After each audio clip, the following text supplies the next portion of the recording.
Welcome back, my beautiful friends. You're listening to a moment of Zen right here on 710 WOR, the voice of New York, iHeart Radio. I'm your host, Zen Sams.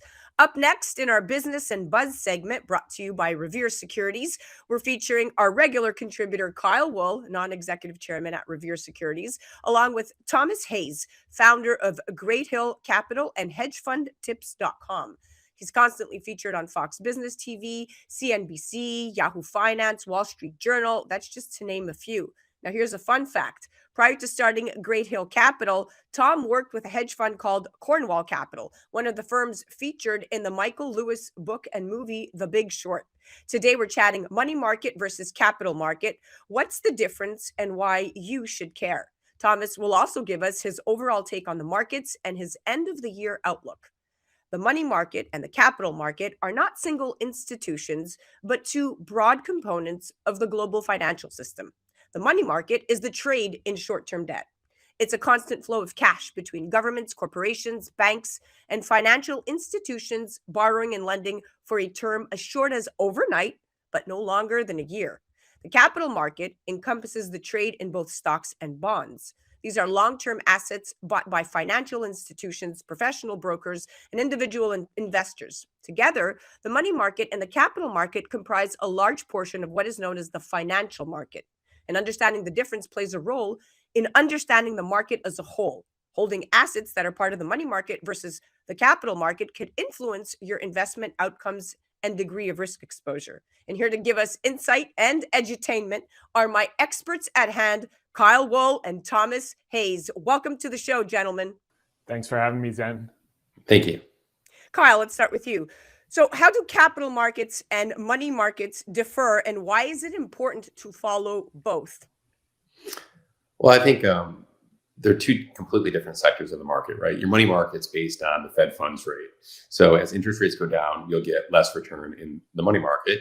And recently, as you probably noticed in the average American or corporation in their cash account, interest rates have been going up. You're seeing a 30-year bond going up. So you're probably starting to see nice interest payments inside of your Chase account or your Bank of America account or wherever you keep your money. So with money market rates up, you get a little bit better return on your money. You're going to get better return on your certificates of deposit. You get better return on your one-year treasuries. Now, the capital markets is a completely different topic. The capital markets is, for sake of the S&P 500, the Russell 2000, it's your large cap index, your small cap index, your international indexes, and they can move around quite a bit. As you've probably seen at one time this year, the Dow Jones Industrial was down more than 20%. The transportations were down more than 30%. Most people don't pay attention to when the market goes up. They talk about it more when it goes down. But now the Dow's down almost less than 6% with the markets the way they are right now. And they move around quite a bit. And you have to understand, if you're going to invest in the capital markets, there will be volatility. And that's risk to reward.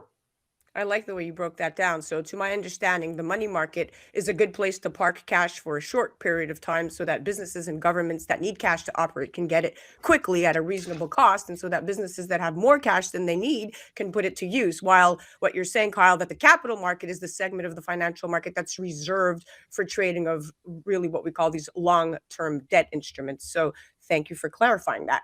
Thomas, in terms of the difference between capital and money market investments, it usually boils down to three things: liquidity, duration, and risk. While the money market is focused on the short term, the capital market is a longer term play. Capital markets can deliver higher returns, though investors may assume greater risk, to Kyle's point. Why is understanding the capital market important, and is taking those risks worth it in a volatile economy like now?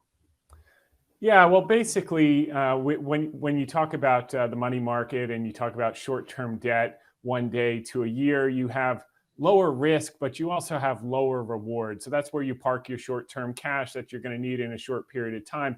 Capital markets is where you take a long-term view, where you have a long-term plan, and you're investing in companies' equity or in their debt instruments, which have longer duration and longer risk, because you're taking a bet on the long-term future of these companies and their ability to perform over time.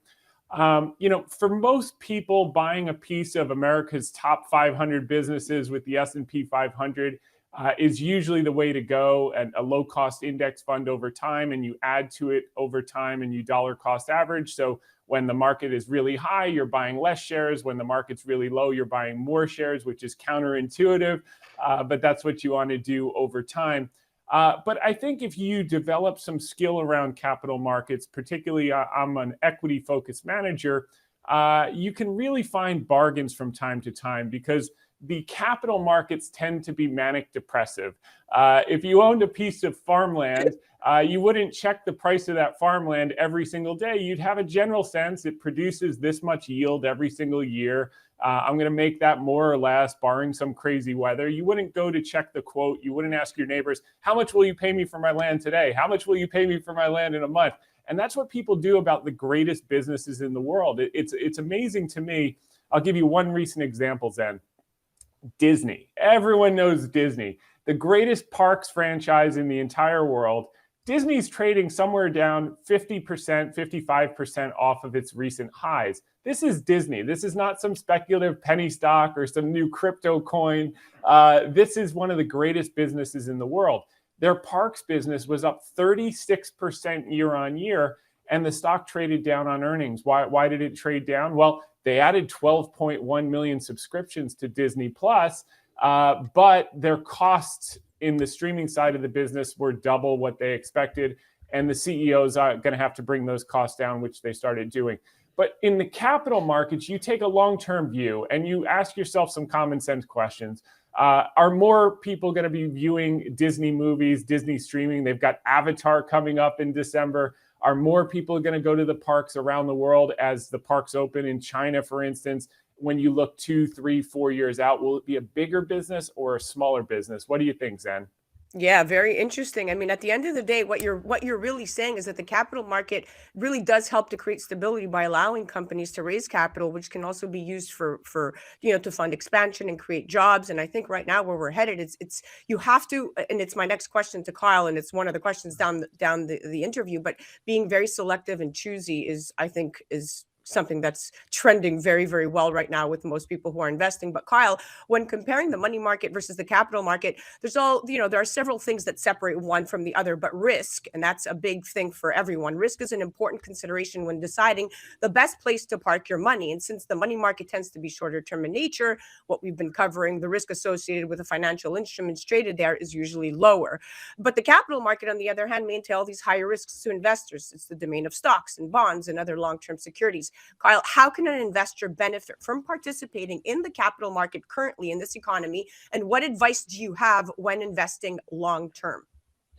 Well, Zen, here at Revere Securities, one of the most important things that we evaluate is we have to know our client. And every client can be a little bit different. Some clients that may be later in life, they're not willing to take on a lot of risk. And some people that are younger should have a longer term time horizon in their investments. But when we're looking at the capital markets, is there ever a perfect time to invest? Do they ring a bell at the top or bottom? Like Thomas was saying before, no, you want a dollar cost average. And if you dollar cost average into the 500 greatest companies in the world with these low cost ETFs, that's a great way for your core portfolio. And depending on your own personal risk tolerance, you can go ahead and satellite that portfolio with different ideas that maybe you'll add more beta or more volatility, but also could add more return down the road, or it could be just a sector that you personally like. Maybe you like travel and leisure. Maybe you like anything to do with the space and what's going on there with satellites, with Elon Musk and what he's doing with Starlink. I don't know. But I do think your core portfolio should be dollar cost average over the long term. Because if you look at the history of, I'll just use the Dow, even though the S&P is a better indicator of the overall markets. In the year 1900, the Dow was 91. In the year 2000, it was over 10,000. And I'm sure I think we had 2 world wars, a Great Depression, a few famines, and a Cold War, and it still did pretty well over that 100-year period. So I think it's really important to keep time horizon in perspective whenever you're making your investments. Very important. True. Very, very wise words. Time is extremely important to consider. Now, Thomas, let's shift back to something that you specialize in. Let's chat balancing acts. As the Fed walks the line between curbing inflation and averting recession, anxious investors are seeking to balance the two risks. Amid the uncertainty, stock selection matters more. In Q4, we've seen heightened volatility as inflation seeks a landing spot. a continued case for value as the economic cycle evolves, and interestingly enough, attractive opportunity in select growth stocks. Do you believe the answer is to own both growth and value stocks? And if so, why? And what is your overall market outlook for Q4? Yeah, so Zen, that's a great question. Growth and value are tied at the hip. People try to quantify. When you think of value, you think of energy, you think of banks. But you can also think in terms of people also put the FANG stocks, Meta, Amazon, Apple, Microsoft. They put them exclusively in the growth category, and some of these stocks have now come down to prices where they're trading at value multiples. So to call Apple or Meta a long duration asset is no longer the case. Long duration assets, you think of businesses that are promising a lot of earnings at some point in the future. And we saw the type of companies that were promising big growth but earning very little. They got absolutely destroyed in the rising rate environment over the last 12 months. But some of these tech companies that do generate a lot of cash, and they generate it currently, I wouldn't classify as long duration. And I do think that as we look forward into 2024, we may start to find a bid for some of these higher quality companies like the Amazons of the world. Meta would be much more risky because you're making a bet on the jockey, which in this case is Mark Zuckerberg. But that stock is down some 70-something% at this point. So there is value to be had in what were traditionally thought of as growth stocks. I think some of the value areas that people have been chasing, two of the areas that we were buying very, very aggressively during the pandemic crisis in 2020 were banks and energy. We've been laying off a lot of energy earlier this year, and of late, we find people are clamoring for it. We do agree that there's an underinvestment in the sector, but we also think that a lot of that is now priced in at these levels, and we want to start to skate to where the puck is going. One of the biggest ideas that we think will make sense, seeing the PPI numbers, the producer price index numbers, come in lower than anticipated this morning, and the CPI numbers, consumer price inflation numbers, coming in lower than expected last week. What you're seeing are two very important things then. Number one, bonds are getting bid, which means yields are coming down a little bit. And number two, the dollar is finally starting to weaken a little bit. What does that mean in terms of where you can benefit? A weak dollar generally is going to bode well for some of these value area techs that have been left for dead, as well as an area that's been absolutely decimated over the last 12 months, which is emerging markets. When the dollar goes down, a great place to have some allocation of capital, and we deal with very ultra high net worth and small institutions, would be in emerging markets. And you can get that exposure through an ETF. But I think as the dollar starts to weaken, as these inflation prints moderate, there's going to be a tremendous opportunity as you look over the next 1 to 3 years plus. Interesting. Very interesting. Which this is a great segue because, Kyle, we have about 2 minutes left, but businesses, whether priced as value or growth, will weather this chapter in history with varying degrees of success. That's my opinion. This reinforces the need for selectivity and further argues for a focus on companies with quality characteristics. I know that's so important to you, particularly strong balance sheets and healthy free cash flow to offer a buffer in the case of a slowdown or profit squeeze. How choosy are you? Is this the time to be hyper selective when investing? First, I want to say I agree with everything that Thomas just said.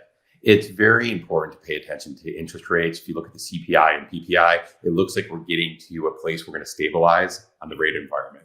Now, if that happens, it is important to be tactical.